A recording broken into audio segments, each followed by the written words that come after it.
Hello, everyone. Welcome to Pre-Conciliar Radio. I'm your host, TLM Ryan. As usual, we're going to start the show with a selected comment from one of my last videos. Last video was on the SSPX growth, and this was my selected comment I found interesting. It's from a fellow SSPXer. It says, my SSPX chapel here in Canada is about to break ground for a larger church. Numbers increasing, new families joining, and many babies being born. Reminds me of what Archbishop Lefebvre said, quote, if it is God's will, the society will grow, but if it is not God's will, it will wither and die naturally, unquote. I love that for a couple of reasons. One, it talks about the fruits of, the test that our Lord gave us about the fruits, and that's how you shall know them. It shows that the conciliar church is dying, and tradition, while still small, just continues to get bigger and bigger because it grows. I think Archbishop Lefebvre was correct. So excellent comment, Brian K. Inome. Thank you for commenting, and hope you enjoyed being featured here. The other reason I like this comment is because it says many babies are being born, which brings us right into our topic for today. Let me pull this up on the screen. I'm going to play this video clip for everyone. This has been going all over Catholic social media, and I wanted to talk about it and see what other people have been talking about. Hopefully you can get audio. I'm going to restart this and see if you can. I kind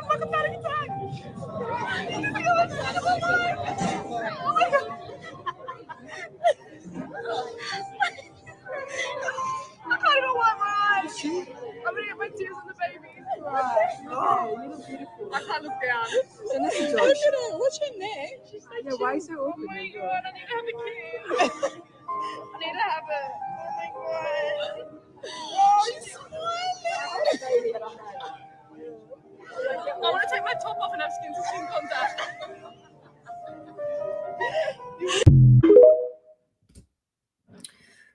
Okay, that was posted by Laura Hudson.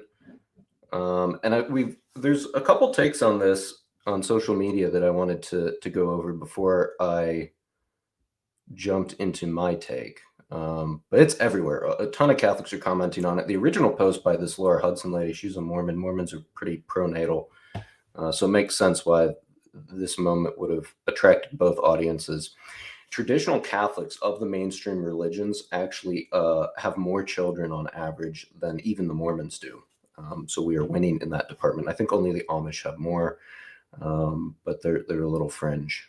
So of the traditional religions, although I guess Mormonism's a little fringe too, but you get my gist. Anyways, these are the Catholic comments. I wanted to go over some of them. It says, my little sister was born when I was 9 years old. I loved helping my mom look after her. I loved reading to her and hugging her while she napped and feeding her from the bottle. My little sister confirmed that I 100% wanted to be a mother one day. I think that's kind of what we're seeing in this video, is that whoever this woman is just seems to have had no experience with babies before. Whereas in traditional circles, it's very natural and common to see children all the time and to be older when you start seeing children, like 9 years old. But in the contraceptive world, typically you're only experiencing a baby if you have a sibling, maybe one or two at most. And that's usually when you're very young. You're not seeing it when you're 9+ years old. Let's go and see what someone else has to say about this. I really, the comments were very insightful. Deacon Garlic says, we forget in large families, older children see their mothers have and raise babies and often help care for the baby. Small families tend to miss this. Yeah, exactly what I was saying. It's dumbfounding how many adults are never around children, much less babies. Factory reset. Eric Kahn, he kind of talks about why this is. None of this was natural. I think the thumbnail on the video kind of shows that we're living in unnatural times. And he says there was a man named William Reich from the Sexual Revolution that said you don't really have to discuss the existence or non-existence of God. You simply eliminate sexual repression and dissolve the infantile ties to parents. The sexual revolution basically turned sex into a pleasure-seeking habit. It completely decoupled it from its natural purpose, which was reproduction. Sure, of course, sex can be enjoyable, otherwise nobody would do it or have children, but the unnatural world in the latter half of the 20th century just completely eliminated the primary cause and elevated the secondary cause. Now, let's read a couple more of these. Let's see if there was... We need to organize legions of right-wing mothers and infants to roam college campuses. So some of these people are talking about solutions here. I'm actually going to talk about why there are no solutions here outside of God. This one is goes to that point. So if you don't know, Japan has one of the lowest fertility rates in the world. I think South Korea also has one of the lowest. And this account, Mio Supremacist, says the Japanese government has tried all manner of methods to increase the birth rate, from better maternity leave to literally paying parents, when they could just have every high school girl take a childcare class and have all of them hold babies in their arms. That's all it takes. Okay, not quite. So what does, let me jump off this screen for a second. What does the data show? The data shows that anytime governments try to implement financial incentives or benefits such as maternity free childcare, you see this all over in Europe. That video is, oh, we got a chat here. Let's see. That video is cute, but yeah, it takes more than holding a baby. Exactly. And that's all I saw is, oh, all we need to do is get, all of these liberal women or all of these childless women or all these women who don't ever want to have kids. I think the caption of that video was, this is my friend who said she never was going to have any children. And the response to that has been, well, we should just do this and just put a baby in front of her. I hate to say it, I don't think that woman, hopefully that woman does have children, but I think once that emotion passes and she goes back into a regular life where children are not around her at all, or she starts consuming more media from Hollywood that always shows women as children as just a burden and nothing more, it's the propaganda is going to seep back in, and she won't have children. All the governments in the world that seem to at least recognize that this is a problem, and they try to combat this by offering financial incentives, tax breaks, free maternity and paternity care, it's been tried all over the West. None of it has worked. One factor, and one factor alone, actually determines if people have children, and it is religion. Okay, this is across culture. This is across socioeconomics. It's actually shown that the wealthier you are, the least likely you are to have children. So all the people who complain it's too expensive to have children, it's too expensive to have children, it's nonsense. And I'm not saying that things aren't great or that things are great now in the economy. They're not great in the economy, but things historically have been way worse, and people continue to have children. In the modern era, where many, even Protestants wholesale swallow the contraceptive lie and the contracept, the only differential that shows up in the data as to whether or not you're going to have a large family or not, and by large I mean like over 3 or 4 children, is a high degrees of religious belief, particularly in divine providence. Now for Catholics, traditional Catholics, that's just a given due to the contraceptive stance. But the Wall Street Journal actually put out a study, several case studies on all types of people with large families. And they were looking for, and it was going to this point, how do we get people to have children? Because clearly the government subsidies don't work in these other nations. And what the journal found was that everyone who had large families, and I think they defined that as 5+, all of the mothers cited a high degree of religious involvement, certitude, belief in God's will to have many children. Yes, thank you for this comment. This was cited by many of the mothers in that study. So they weren't all Catholic, so they clearly weren't going to cite, all these participants weren't going to cite the contraceptive teaching, because some of them are Protestant, so they don't have that. But they did cite that a lot. They would cite that verse. So that's the main problem here. The problem is not exposure to children, although that can help. The problem is if you live in a godless society, everything starts to become unnatural. And what's one of the what is the least natural thing than to reproduce? That's literally the most natural instinct. I had a buddy of mine once ask me, he wasn't Catholic, and he just, he was married, had been for a bit, and he said, because I had children, he said, how do you know when you're ready? I just asked him, I was like, well, do you want to have sex with your wife? He's like, yeah. I'm like, you're ready. I mean, that's nature. That's the way God made us. So it's not that complicated. So let's go. I've got a couple other thoughts.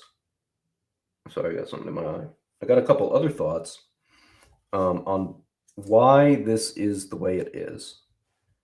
And then I want to talk about how I used to think like this woman. I actually, before I even began looking into philosophy and religion, which ultimately led me to the Catholic faith, I didn't want to have any children.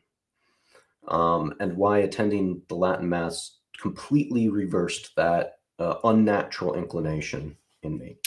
But I had a few thoughts on this in general, just, and I was also watching this yesterday while I was watching the Super Bowl, which was a terrible game, terrible halftime show. I was watching it with my best buddy, and we both were just thinking about how disordered everything in the world looks. And I thought about this video, and I talked to him about it. I said how people view children, historically everybody viewed children as a blessing. You read the Old Testament, nobody is upset when they have a child. It's always full of rejoicing. Now, it's, I mean, half of the women think about whether they're going to kill their own child or not. Children are viewed as curses, not blessings. Women try to be like men, and then the men start trying to be like women. And I'm not talking about transgenderism. I'm talking just women trying to go into the workforce and climb the corporate ladder and not have children. That's not even masculine. It's just completely disordered. So women want to be like men want to be like women. Children aren't viewed as blessings, they're viewed as burdens. Work, typically it was viewed as a curse. The curse of Adam is now viewed as something that you should pursue in and of itself, and that you'll find yourself in your work and have a fulfilling career. It even goes across class lines. You look at like some of the famous Hollywood celebrities, they're dressed like they just rode out of the trailer. Rich people dress poor, and poor people are wearing Gucci belts. Vice is extolled and excused, and virtue is completely ignored and not even talked about. Beauty is destroyed, ugliness is put in its place, and then people make excuses as to why, well, it's just abstract art. No, it's just ugly. And you're at the point where what is evil is called good, and what is good is called evil. So we live in a distorted world. This video really, in my opinion, shows, it's not this woman's fault per se. I don't know anything else about her, but it shows how strange it's become. Especially if this type of reaction for a woman her age should have had probably 4 children by this point. I mean, I don't know how old she is, but just looking at her in a normal society, historically, she should be a mother by now, several times over. So we live in strange times, and not in a good way. So why has this occurred? Well, Our Lady of Good Success said in the latter half of the 20th century, the passions would erupt. One of the biggest passions of the day is lust, for the sake of lust, not any type of procreative nature. So we've been completely decoupled. That's why everything looks unnatural, and it's no coincidence that then everything gets uglier, and people are confused. And so, for example, why are poor people wearing Gucci belts and trying to look rich, and rich people are? I mean, you look at all the Hollywood celebrities; they look like absolute shit. Why are they dressing poor? Like, people are not doing what they naturally should do. Okay, you should dress in King Louis IX, one of the richest men. He could wear whatever he wanted. He always said, dress in the way that befits you, but doesn't make an extravagant show of yourself. So he did not dress like a pauper. This goes to the popes. Pope Francis, he should have dressed to the way the office befits. Instead, he didn't. He tried to downplay it. This is all disorder. The reason it's disordered is because we've completely lost sight of God. So everybody is trying to find idols. They're trying to find other different types of gods. Okay, let me get to a couple chats, and then I'll talk about why the TLM changed my view on children. Let's see. Onan is the main biblical example of temptation to overrule divine and natural reason. Yes. That's the thing. People aren't following nature. And I don't mean that in like the hippie sense. I mean that in what you're naturally supposed to do. It's just, so let's go into the Latin Mass thing, because I told a parishioner at my church about a year ago that I only ever feel normal when I'm at my parish. When I first came there, the first Latin Mass I came into, of course, there were tons of things that shocked me. It's unlike anything you've ever experienced as a secular agnostic, which is what I was. But one of the main things that shocked me was the amount of children. And at first, I was somewhat repulsed by that. And really, it wasn't that anybody was doing anything wrong. It was familiarity bias. I don't think I'd ever seen a family larger than 4 ever. And all around me were families on average of 4 and above. So this was very jarring to a person like me. It's very jarring to people who are they just have not seen that. Now, you go back 70 years, it would have been jarring to see, for example, the Novus Ordo parishes where people only have 2 children. But, I kept coming back to this parish, and I kept, observing things, because that's what you do when you don't understand the language. You're just constantly observing and doing things when they do it. But of course, I would also observe the families. And of course, the large families were particularly interesting to me because I'd never seen this before. And I started to observe how they interacted. I mean, out of sheer curiosity, at first it was like, how did the parents do it? And then, so you start to watch and see how they interact after Mass. And of course, one of the things I quickly learned was that, well, the siblings all pitch in. So the burden, there may be only 1 or 2 children that need constant total care, but you may have 4 or 5 other hands that can pitch in. And then I just started to see how natural and good that was. So that by the time, obviously I converted and I accepted the doctrines of the non-contraceptive teaching of the church, but, there's one thing to accept it on paper and another thing to see why, these aren't just arbitrary rules. These are really, truly good, beautiful, and natural. Particularly, I like the word natural there because we are so unnatural right now. We are so warped. We are so distorted. It's really creepy. I have to be honest. It's really creepy once you get out of that, once you escape the matrix of the sterile world and you spend some time in a traditional Catholic community, then you see the organic nature, the organic growth of it all. And then, you step back out into the secular world because we're just surrounded by it and everything seems sterile and dulled. I don't even think you need to read many encyclicals on the nature of contraception. I just think you need to go spend some time in a parish and see how great it is, and see how organic and natural it is for particularly the older siblings to help with the younger children. And nobody's getting overwhelmed. The way that the Hollywood portrays it in certain movies, Cheaper by the Dozen. It's just a crazy mess. And everyone's probably been watching Home Alone again because the actors sadly passed away. But the opening scene of that is, I think they have like 12 children, and the whole house is so unbelievably chaotic. You start to get like anxiety. Your anxiety starts to rise. Just seeing like, but that's not the way. I mean, some days, yes, that will occur, but they paint that as the norm in Hollywood. But if you go to these traditional parishes and you see large families, it's not like that. It's very harmonious. It's much more orderly, particularly if you have parents who are doing their job. And you don't get to see that anywhere else because the TV controls what people see and what people perceive. The TV makes the reality, even if it's not real. And if people aren't exposed to traditional Catholicism or any type, I've even been to Salt Lake City, and I am not a friend of the Mormons, but I was very impressed just observing their family unit and how close-knit they all were. So any type of exposure to large families can decouple people from that propaganda. And I think this young woman, I hope I hope this sticks with her. And I mean, she's an internet sensation now, so maybe more people will show her babies and she'll have a conversion of sorts, if you will. But honestly, I think going to a traditional parish is the best thing you can do.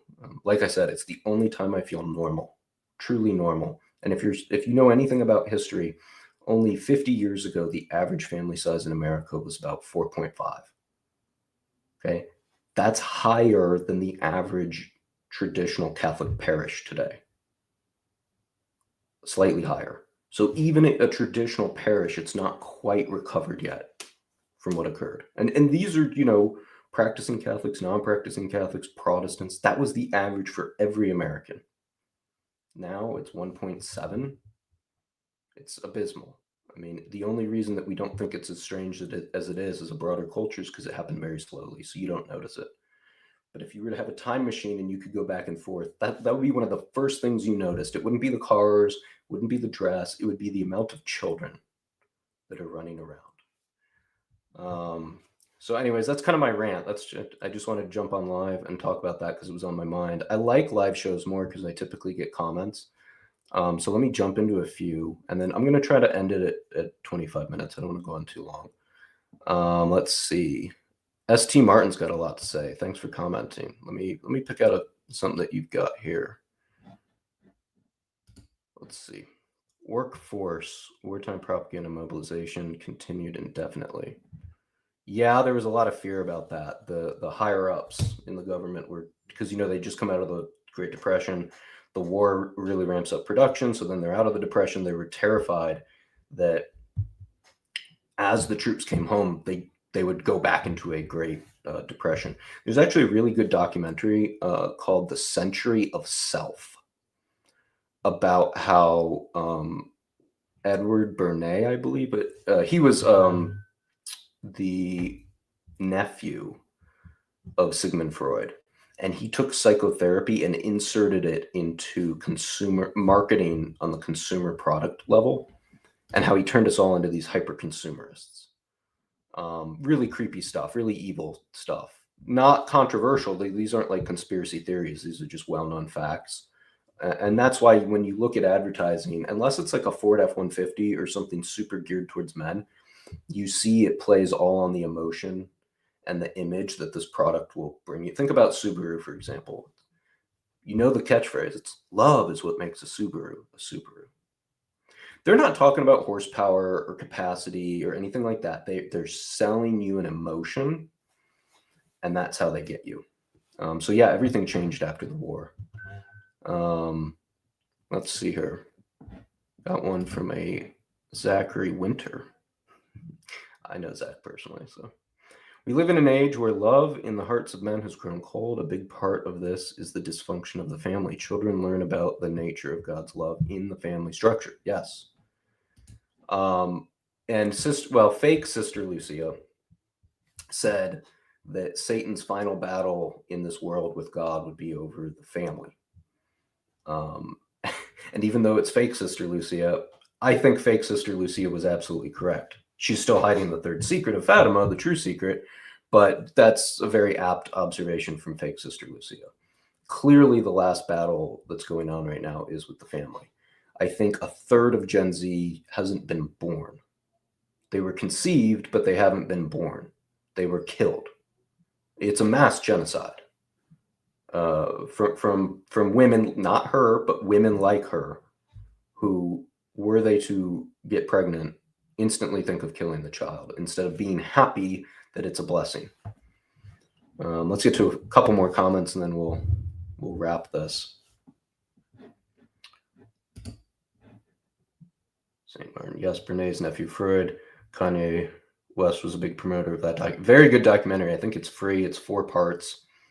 The 4th part talks about how that type of psychoanalytic manipulation got into our politics as well, which is probably why we elect idiots who can never do what they say they're going to do. It's easier to manipulate desire with total marketing and ubiquitous advertising than changing plan. Yeah, the economy completely changed around that time, and that just so many little things began to change after that, that turned us into where we are now. So that produced the feminist movement, which became the antenatal movement, and now everybody's the same. They're just a bunch of mass consumers jumping into cubicles to do the work to buy the next good. And so, of course, how would a population that is driven by that not view children as a burden to what that is? Because that's what is always sold to you, the next good, the next product. Well, I got news for you. Babies do cost some money. And every time you have a child, you're probably not going to be able to buy the next greatest and big thing. So it's complete self-destruction. And it's ironic because if you don't have large populations, you can't win wars. If we didn't have a large population in World War II, and if we were contracepting at the rate we are now back then, and if we were aborting at the rate we are now back then, we would have completely lost that war. We barely have enough fighting men that are capable to do the job anyways, and it's just going to get smaller and smaller. So anyways, yeah, that's my take on it. The religion is the only thing that will fix this. I'm glad that this is going viral, and I hope more women start holding babies and realizing that they've been lied to. But if they're not getting plugged into a religious mindset, selfishness will always take over. And so having a child is a selfless act.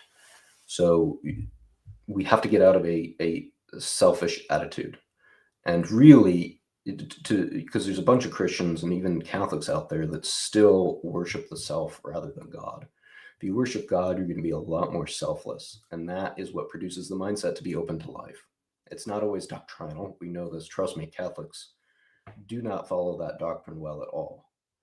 But then they start to worship the self. So that's what it is. It's self-worship. And that's the story of the Old Testament is like that as well. Anytime you lose sight of proper worship of God, you start to worship the self or other idols or other demonic entities. So that's clearly what happened after the council. We started worshiping man. I mean, we completely turned the altar around. We offer up the sacrifice in a symbolic way to mankind. Ad populum. Turn the altars back around. Go back to ad orientem. Maybe we'll have some children. All right, guys. Oh, last comment, then we'll take off. Global liberal finance capitalism stands for the, man, you use a lot of big words, St. Martin. Anthropology of androgynous contract. People even call their spouse partner. I hate that. Following corporate bureaucratic brainwashing. I hate that. Say wife or husband. Partner. I can't stand that. Yeah, good comment. All right, guys. Went 5 minutes over my target, so I'm going to wrap it up. Thanks everyone for joining all the live comments. Really appreciate them. Reminder, if you do leave a comment on this video, I will go through them at the end, and if I like yours, I'll feature it in my next one. So thanks for tuning in. Until my next broadcast, Godspeed.